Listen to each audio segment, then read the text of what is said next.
Hello and welcome once again to the video.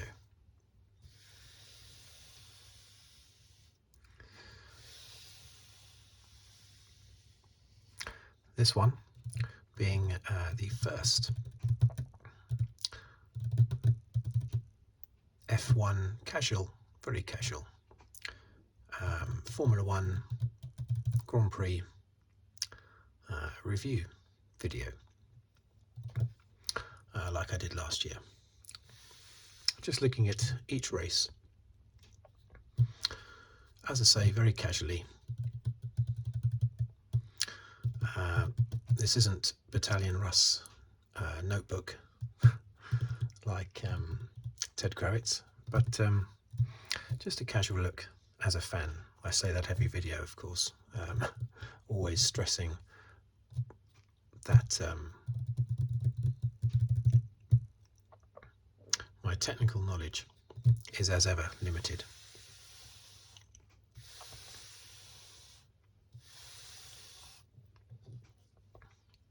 This is definitely a fan's view. So this first race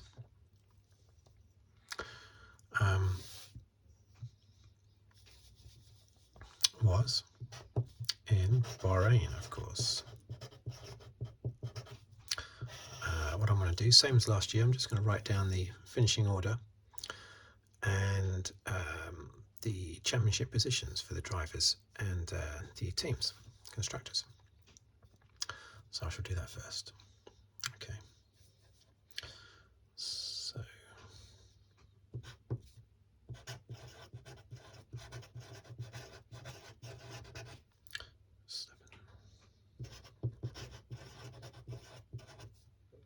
Perez, Alonso, Sainz,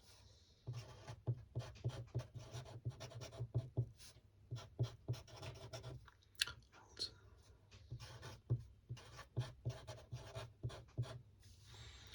Stroll. Let's check us in focus.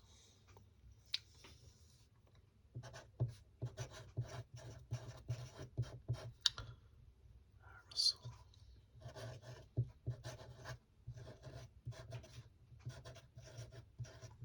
Bottas.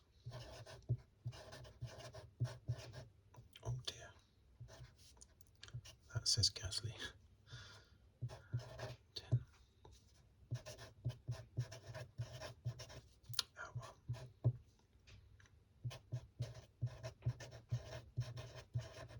Tsunoda. Was it A? Is an A there, isn't it? Yes. It's Red Sergeant. 13th. Oh dear, I've done it again. Magnussen. 14 was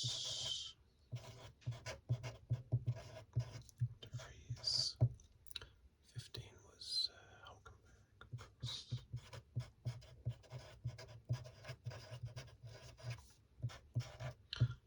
16 was Joe. 17.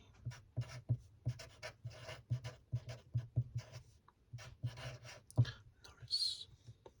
18. Ocon.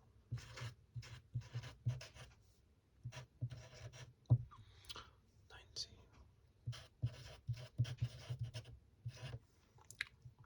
Leclerc. 20.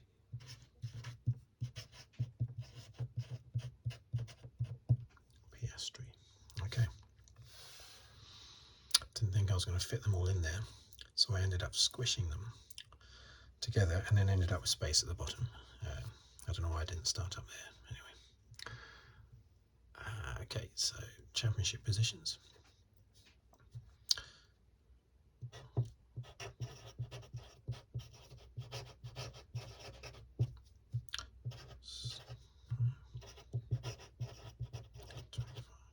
Perez, 18.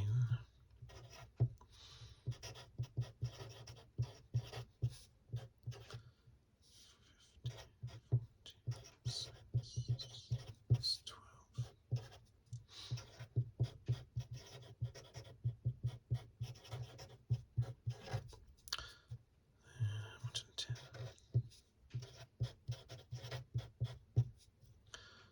Stroll gets 8.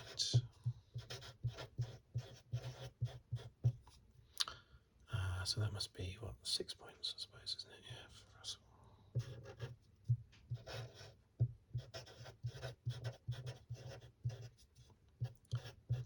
Bottas.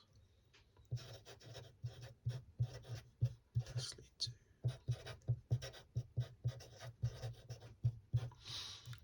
Albon 1. Yes, I know I could have just written those points next to them here, but I like to keep in the same routine that I do every video, even though it's the first one. Okay, so constructors.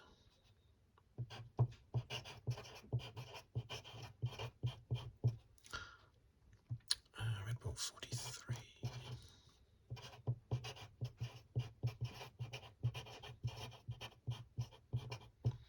Aston Martin 23.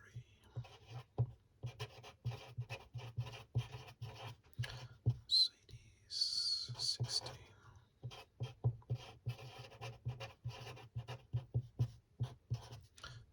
Ferrari 12. Alfa Romeo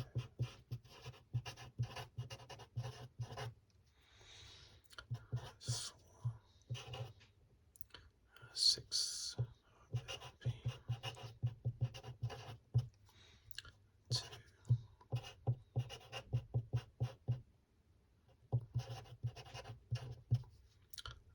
Williams with 1. Don't know why I struggled there. Okay. And then, of course, we had McLaren, AlphaTauri, and Haas not scoring. Very surprised with Haas. Anyway. Okay, so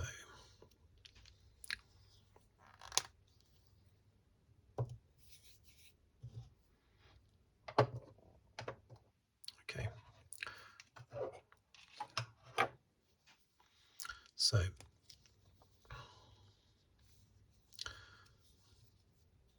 I don't know why, but I never like sticking lids on the back of pens. It makes the pen feel too top heavy, too unwieldy. I don't know why that is. Probably the only person on the planet that doesn't put them on the end. Right, so where do we begin? For starters, I'll just run down through the drivers, I think, basically.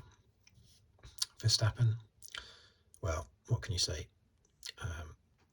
Totally in control. He only finished 10 seconds ahead of Perez in the end, but that was, he was managing the car, basically. He could have been, I'm sure he could have been half a minute ahead of Perez if he had needed to be.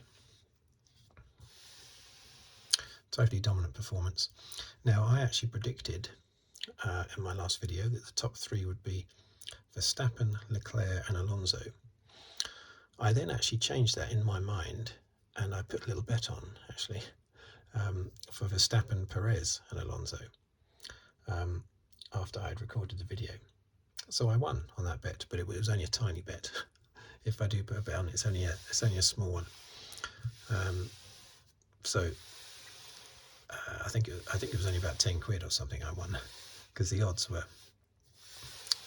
very short. But yeah, I got the podium totally right, but not in my prediction video where I had Verstappen, Leclerc, Alonso before I changed it. But yeah, no surprise that the Red Bulls were totally in control. Leclerc looks like he was destined to finish 3rd. Probably holding off Alonso, but you know, not 100% certain on that. Alonso, though, fantastic, a driver of the race, incredible. Just what we thought would happen after testing. This is what we thought was going to happen with Alonso, and for once, what was expected and wanted actually happened. Fantastic performance. He had that bash with Stroll at the beginning, didn't he? Now, I noticed the commentators initially blamed Stroll, but to me it was obvious that Alonso had come across on Stroll. So you could argue maybe sort of 50-50. But yeah, Alonso cut back. It's been said, I'm just sort of quoting the commentators now, but I mean, I did think it at the time when the accident happened that Alonso tried to do the cutback on the inside, basically, of who was it who'd got past him? I can't remember who it was, who he was trying to get in, one of the Ferraris, I think. And he tried to cut down on the inside, shouldn't he? So Alonso should have looked to see if there was anyone on the inside, and maybe Stroll shouldn't have been going so fast. I have to say, I don't think I will do this in order, actually, because I'm going to be jumping about as I think of things to say. For instance, Stroll. Now, I was thinking that Alonso would crush Stroll this year, and in particular this first race. And he didn't. Stroll was fantastic. I mean, you know, I'm willing to accept that I was wrong there. I can believe that Stroll got so close to Alonso, and yeah, I think he only finished 16 seconds behind Alonso in the end. It's an unbelievable performance. With especially seeing as when he had that bash with Alonso at the start, the opposite lock that he got. He said after the race, made his wrists scream with pain because of the damage from his biking accident. And he was screaming with pain, even more so, basically, because of the very thing that happened on the very first corner. It can happen sometimes when someone's injured or unwell. I mean, Norris, he seemed to be unwell every single race last year, didn't he? There seemed to be something wrong with him. The flu or you know, stomach ache or something. There's always something wrong with Norris last year, and the more unwell he seemed to be, the greater a performance he put in, and I can sort of relate to that. The rest of you improves to overcome your ailments, basically. So in a way, I'm not surprised that Stroll did so well, simply because he has been injured. Because in theory now, when his wrists and his toe have fully recovered, he should be miles better, shouldn't he, than he was at this race, which means he'll be challenging for the championship, basically, if he's miles better. So we'll see. But based on this race alone, well, I thought Stroll was fantastic. So I'd put Alonso as driver of the day, but I'd put Stroll as a close second, basically. Very good performance. We had Alonso bashing with Russell as well, didn't we? Towards the early part of the race, I think they were sort of side by side, weren't they? I think that was the best tussle out of all of those that Alonso got involved in, the one with Russell. More focus has been put on the tussles with Hamilton and Sainz towards the end of the race, simply because they were at the end and Alonso was going for the podium. But the one with Russell early on, I think, was best. They were side by side for quite a way. That was fantastic. But Alonso won all of those duels. Russell, Hamilton and Sainz. Just amazing performance by Alonso.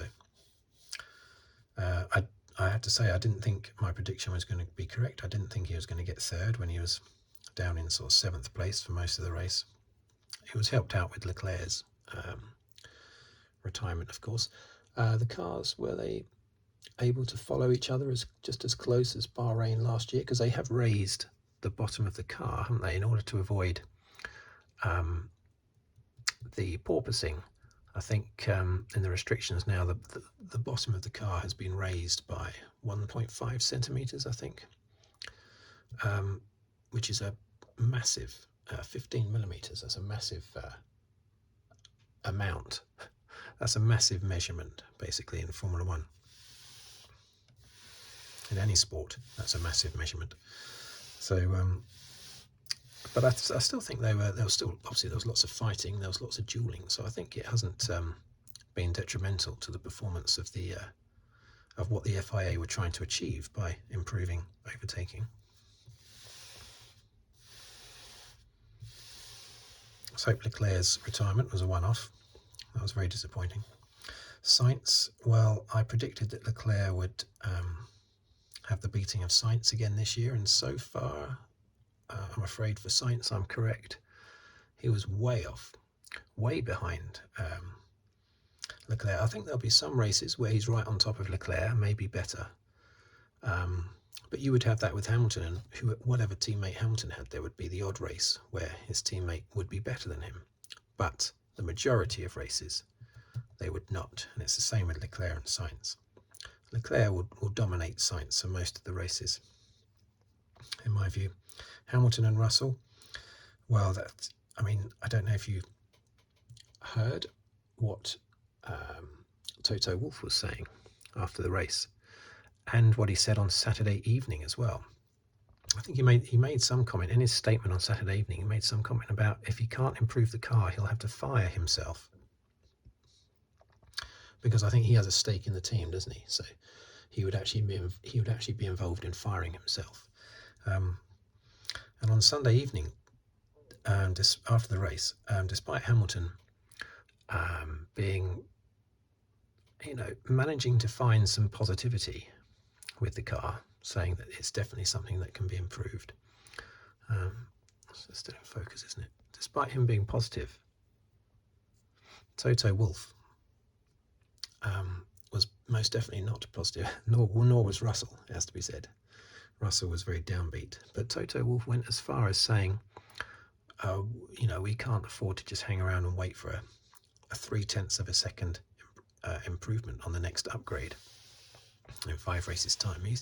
He's been hinting at a radical overhaul, both in his statement on Saturday evening, but even more so after the race on Sunday, which means there must be something to it, because if you said something by mistake, if you went too far on the Saturday evening in that statement, if he went too far and said we've got to make radical changes and all that sort of thing, you wouldn't then repeat it, would you, the next day? So there's clearly something to that. It seems like he really does believe that they're going to just be able to bin this car and have another one. What about the budget cap? Have they managed to design 2 cars? Who does that? I don't know. It's very, very strange. It's very odd. And anyway, if they did bring in a new car, it would take probably longer than when the upgrade's going to appear. So are they going to still do the upgrade? They might as well, mightn't they? But he's talking as if he doesn't want to wait for the upgrade. So is he going to tell all the people that have worked on the upgrade and are still working on the upgrade to stop? Because he's going to buy a Redbull and paint it black. It's all very strange. Don't know what's going on there. I hope it's not Toto Wolff just, being emotional and thinking I'm going to, in a couple of weeks' time, I hope he's not going to suddenly resign or something, because he can't face another year in the same position, exactly the same year as last year.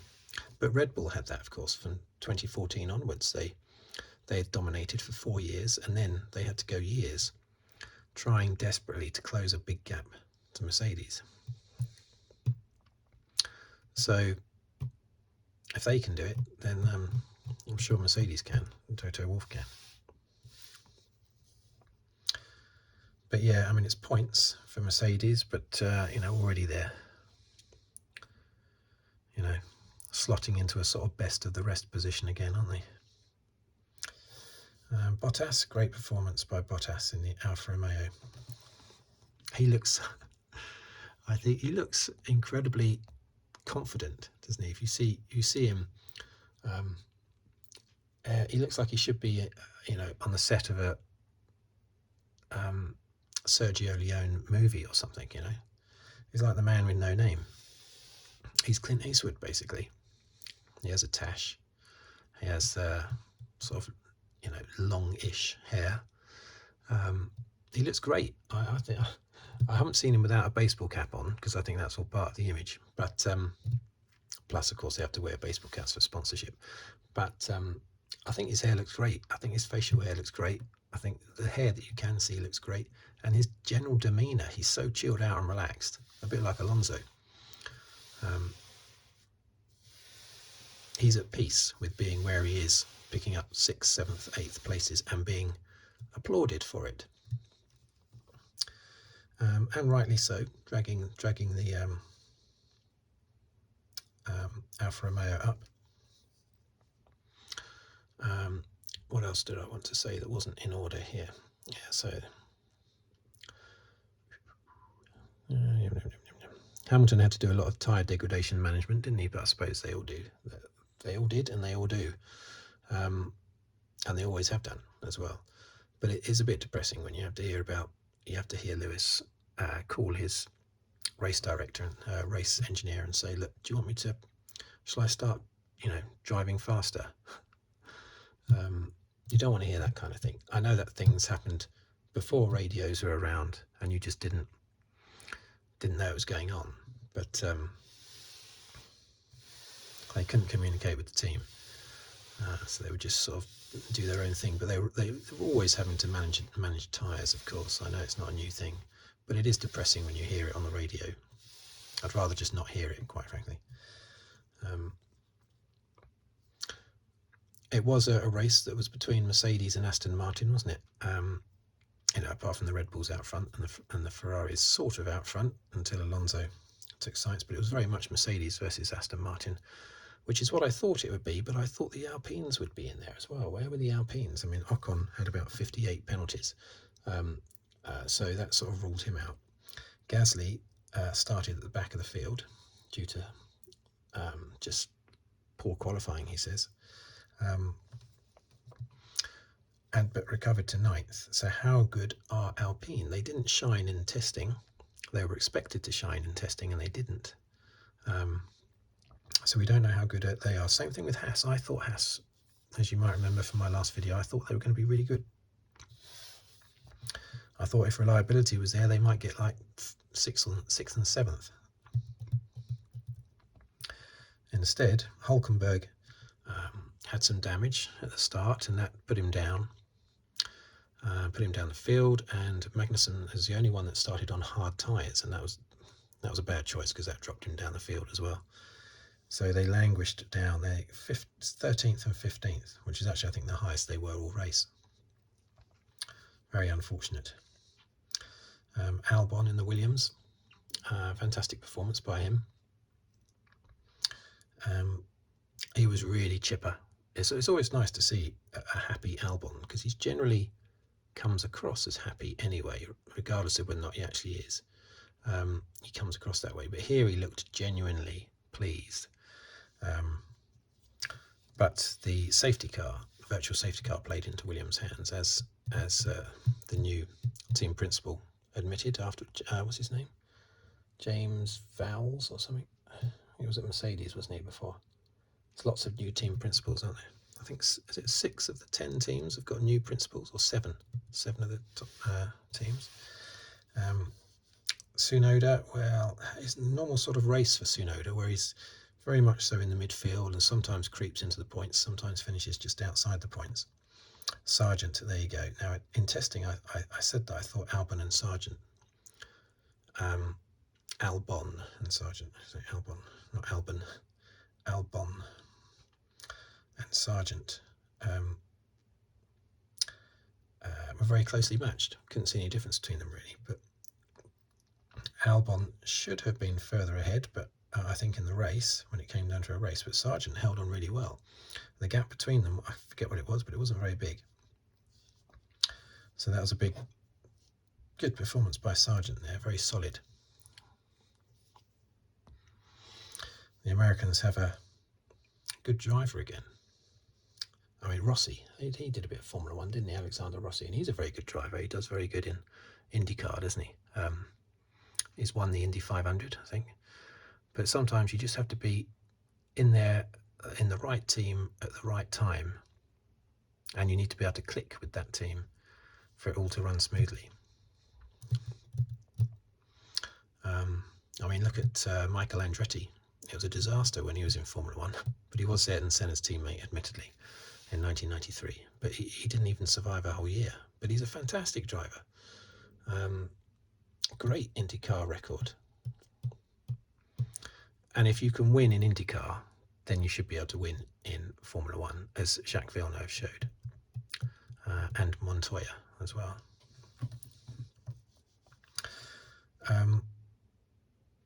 So basically, Who else have we got down here? Yeah, I've discussed Magnussen, haven't I? Yeah, and Hulkenberg. De Vries, yeah, well, he's a little bit out of it, wasn't he? The AlphaTauri is not great. Solid drive. You tend to expect more from him because of what he did at Williams last year, but it was okay. Joe got the fastest lap, didn't he? Which seems to have been tactical, because even though Joe didn't get the point, he stopped Gasly, a midfield competitor team for Alfa Romeo, of course. Gasly in the Alpine. He stopped Gasly getting the fastest lap. Took it off him on the last lap. So good thinking by Alfa Romeo. Norris and the McLarens, dearie me. It's even worse than last year, I think. Poor old Zach Brown was being interviewed throughout the race by Sky. It was his turn. I bet he didn't want to be in any of those conversations. Terrible. Poor old Piastri had no time to shine, to show us what he's made of. Ocon had all those ridiculous number of penalties. I think, was it 3 or maybe 4 penalties in the end? Was it 4 in the end? I can't remember. It was a lot of penalties. I think just 3. Anyway, disaster for him. But what are my standouts? My standouts are that from the race are that the prediction I made was 66% correct, wasn't it? When you put it into percentage, it doesn't seem very impressive, 66%. But I think getting first and third is good. And I did change it in my mind after I did the video to Perez in second place. So you'll just have to believe me on that. I did actually get the top 3 correct just before the race. So Alonso's performance is fantastic. Aston Martin, 23 points. I think that's more than they got all year last year, wasn't it? Certainly by halfway through the season, I don't think they had 23 points, because they had a terrible first half of the season. And I remember Lawrence Stroll saying when last year's car was released, he said, "Oh, if it goes as quick as it looks, we've got a winner here." Normally when a team owner or a team principal says that, you know the opposite's going to happen, and it did last year. But this year the car looks great and it handles great. Alonso's happy with how it handles. And Stroll drove fantastic, so hopefully they got 2, because I don't know, there's always this doubt over Stroll. Is he just in the team because he's the son of the boss? But today, or yesterday actually, he proved that that's not the case, certainly in this race anyway. Very good performance by Stroll. I applaud him wholeheartedly, even though I've not applauded him in the past. Ferrari, well, it's just race 1. They can recover from that. Williams all the way up to 7th place in the championship. Look at that. They're holding 7th place. How long will that last? So there you go. What else did I need to talk about? I don't think there was much else, was there? Alonso v Hamilton, that was great to see. Jousting for the first time in... They would have jousted when Alonso was in the Ferrari and Hamilton was in the McLaren. Sort of 10 plus years ago. They would have done some jousting then. But apart from a little bit of that, nothing since 2007. So that was great to see. No accidents with all those... well, actually, I say no accidents. Alonso did hit Sainz, didn't he? He did clip Sainz. But he was okay. He also nearly spun off the track when he was trying to get past Hamilton. And of course he crashed into Stroll at the beginning. So Alonso's car is a fantastic car. It's fast and it's strong as well. So what else? I have written a few notes here, but I can't see anything else that I have forgotten. Don't think I've forgotten anything else.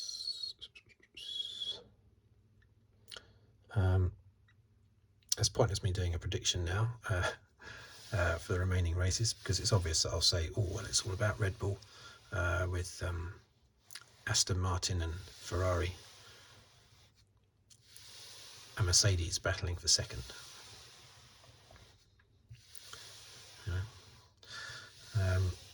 Oh, that's not far off what I said in my prediction video.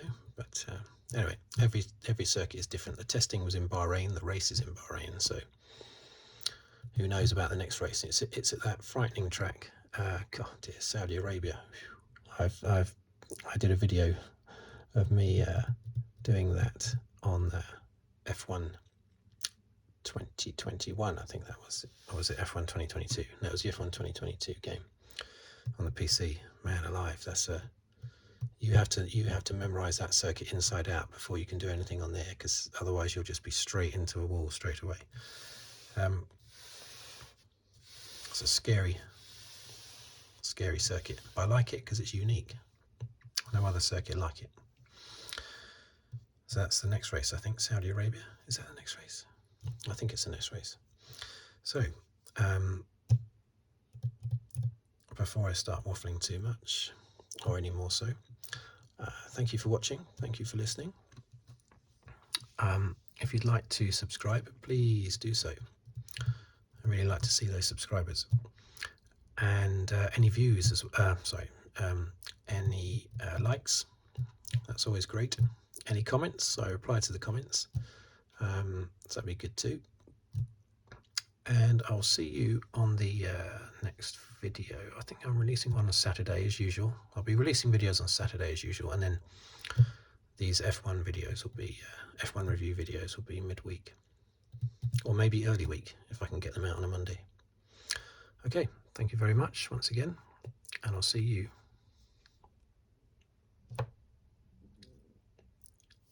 on the next video. Bye for now.